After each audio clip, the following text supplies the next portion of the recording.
Pessoal, boa noite, Pai Senhor. Noite abençoada para vocês, para todos nós nessa noite de terça, hoje dia 25 de março de 2025. Que o Senhor venha ministrar aos nossos corações por intermédio dessa palavra, dessa conversa aqui no canal. Que sirva de fortalecimento, de renovo e de direcionamento ao coração dos irmãos. Peço que vocês curtam o vídeo, se inscrevam no canal, compartilhem, comente os padrões aqui da plataforma do YouTube. Vamos para a nossa conversa. Nossa leitura nessa noite de terça, Gênesis 28, versículo 20, diz assim: E Jacó fez um voto dizendo: se Deus for comigo e me guardar nessa viagem que faço, e me der pão para comer e vestes para vestir, e eu em paz tornar a casa de meu pai, o Senhor será o meu Deus, e essa pedra que tenho posto por coluna será a casa do Senhor. De tudo que me der, certamente daria assim o dízimo.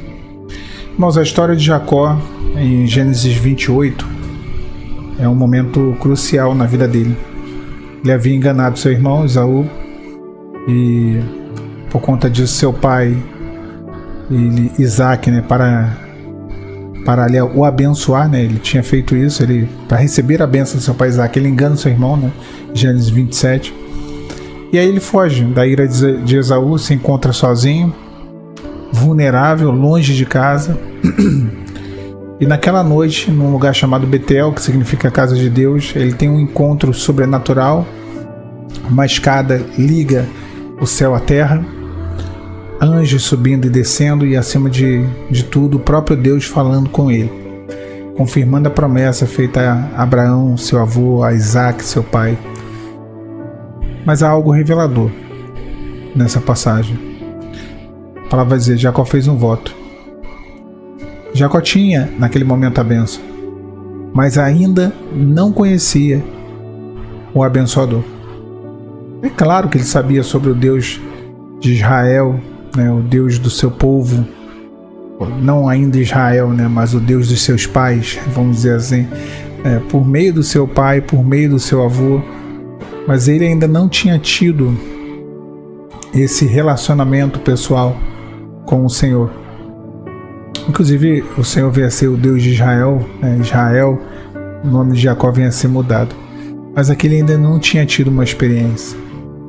E hoje, quando eu olho assim, a experiência que as pessoas têm com Deus, nós vemos que muitos hoje têm religião, mas ainda não alcançaram o projeto da salvação. Conhecem as histórias bíblicas, mas não escutam a voz de Deus. Buscam bênçãos, mas não um relacionamento com o abençoador. Naquela noite, tudo mudou. O voto de Jacó foi fruto de um encontro verdadeiro que ele teve com o Senhor. Naquela noite, ele disse: se Deus for comigo. Havia uma necessidade da presença de Deus, como há em nossas vidas a necessidade da presença de Deus em tudo que fazemos.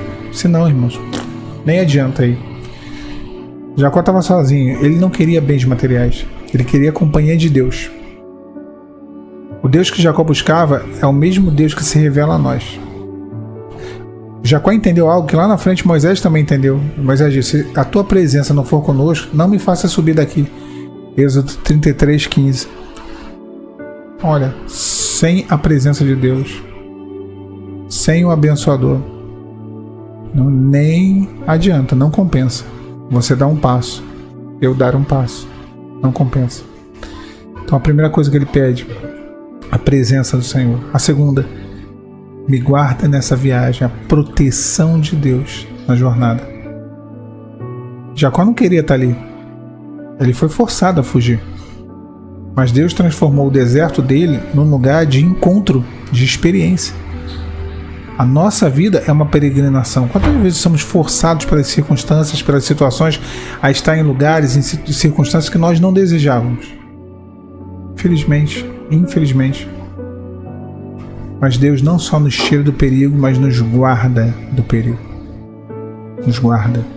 Mesmo quando estamos em um caminho que nós não escolhemos, mesmo quando estamos num caminho que tememos, Deus está no controle.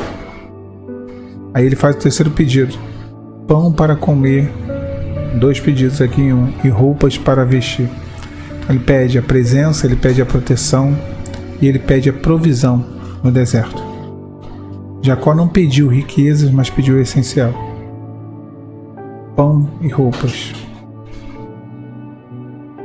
O alimento que daria a ele fortalecimento, que daria a ele a condição, né, de prosseguir naquela jornada, e as vestes, a proteção.